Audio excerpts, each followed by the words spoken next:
Assalamualaikum warahmatullahi wabarakatuh. Jumpa lagi bersama saya, Andi Malarangeng. Dan semoga saudara-saudara sekalian, teman-teman sekalian bisa tetap sehat dan terus bisa berkarya dalam bidang kita masing-masing. Dan kali ini saya ingin menyampaikan, mungkin juga Anda sudah dengar, bahwa kira-kira minggu terakhir bulan September yang lalu, Mahkamah Agung kemudian menolak kasasi dari Muldoko dan kawan-kawan. Muldoko CS ini yang menuntut, kan sudah kalah di pengadilan negeri, kalah di pengadilan PT UN, kemudian kasasi di pengadilan kasasi di Mahkamah Agung yang ya ini kan mereka menuntut Menkumham dan juga kami Partai Demokrat, dan mereka menuntut karena mereka kan ditolak oleh Menkumham. Jadi KLB yang mereka lakukan di Sibolangit itu, KLB abal-abal itu, yang kemudian mereka menuntut disahkan di Menteri Hukum dan HAM. Kemudian ditolak oleh Menkumham pada saat itu. Kemudian atas dasar penolakan itu mereka mengajukan ke pengadilan. Ditolak di pengadilan negeri, ditolak di pengadilan tata usaha negara. Kemudian mereka ke kasasi. Di kasasi pun ditolak lagi. Ini tadi berita terakhir itu, ditolak.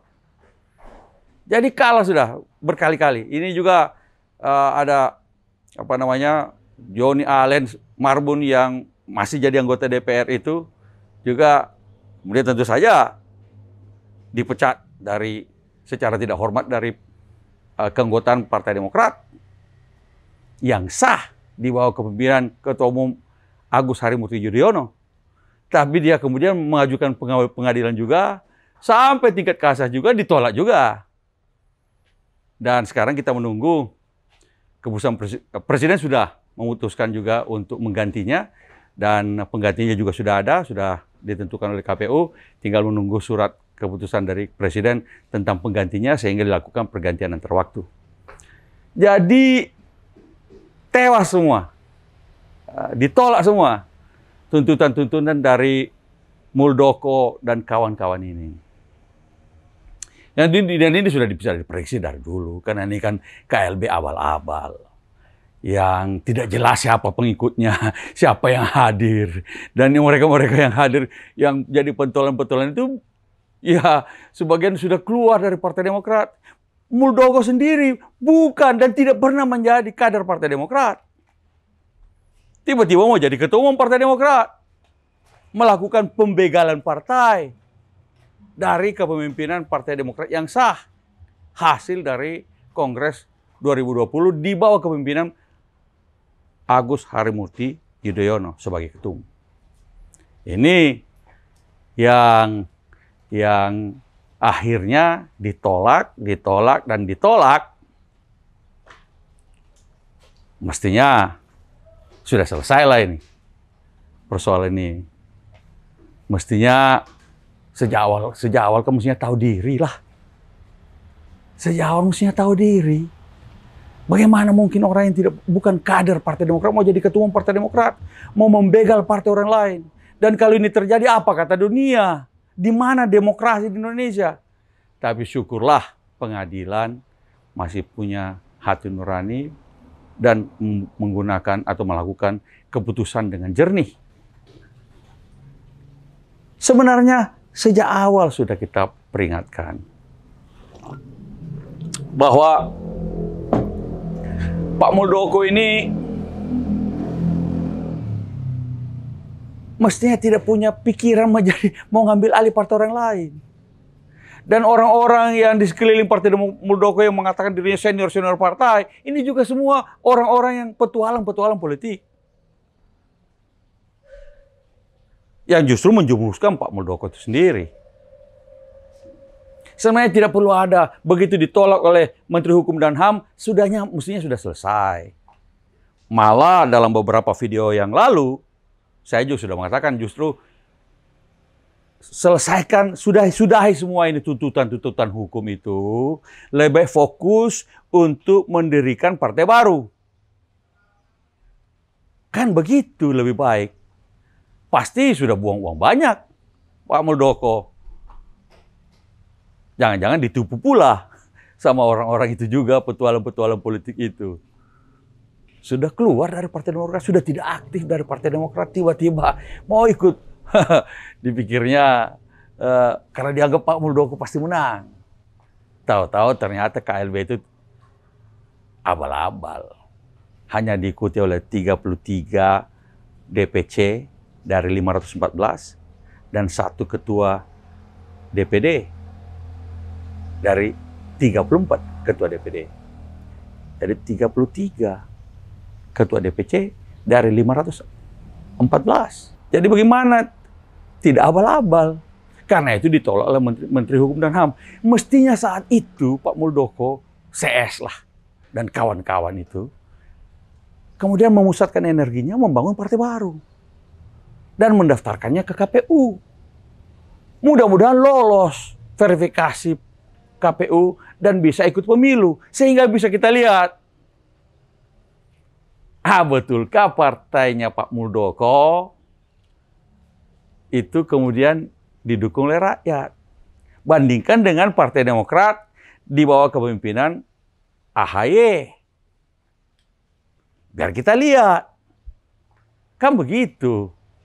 Apalagi banyak kok mantan-mantan jenderal membangun partai baru sendiri. Tidak berusaha mengambil alih, membegal partai orang lain. Pak Wiranto membangun Hanura, lalu Pak Prabowo membangun Gerindra, partai Gerindra, lalu Pak Edi Sudrajat dulu membangun PKPI, Pak SBY sendiri membangun Partai Demokrat. Ada yang berhasil, ada yang gagal, tapi begitulah maksudnya sifat kesatria. Nah kalau Pak Muldoko kesatria, mestinya membangun partai baru sendiri, mendaftarkannya ke KPU. Tapi karena dia terlalu fokus terus mengajukan tuntutan hukum, masih terus berupaya untuk mengambil alih Partai Demokrat, akhirnya terlambat bikin partai baru. Terlambat mengajukan ke KPU. Atau akhirnya tidak mampu mengajukan partai baru dengan persyaratan-persyaratan yang ketat dari KPU. Persyaratan ketat untuk terdaftar sebagai partai, lalu kemudian persyaratan juga yang cukup sangat ketat juga untuk diverifikasi untuk mengikuti pemilu. Saya sudah melihat daftar partai-partai yang mendaftar di KPU dan kemudian diverifikasi oleh KPU. Saya tidak melihat partainya Pak Muldoko. Paling tidak saya tidak melihat. Artinya ketua umum Pak Muldoko tidak ada saya lihat. Yang ada adalah beberapa orang yang terlibat di KLB abal-abal itu sekarang ada di partai ini, ada di partai itu. Gabung di partai sana, digabung di partai sana. Sudah kocar-kacir. Sayang sekali bagi saya. Sayang sekali. Mestinya, sekali lagi, Pak Muldoko bikin partai baru, mendaftar di KPU, syukur-syukur bisa lolos mengikuti pemilu, sehingga bisa kita dibandingkan. Nah, tapi karena sudah terlambat, saya nggak tahu. Kecuali kalau tiba-tiba ada partai lagi di situ yang kemudian diambil alih oleh Pak Muldoko. Dari yang mendaftar nanti, mungkin nunggu aja sampai ikut sudah lolos pemilihan umum, lolos untuk mengikuti pemilihan umum, lalu kemudian mau diambil alih atau saya tidak tahu. Atau ada partai lain yang kita tidak tahu tiba-tiba masuk menjadi peserta pemilihan umum. Saya tidak tahu kalau itu.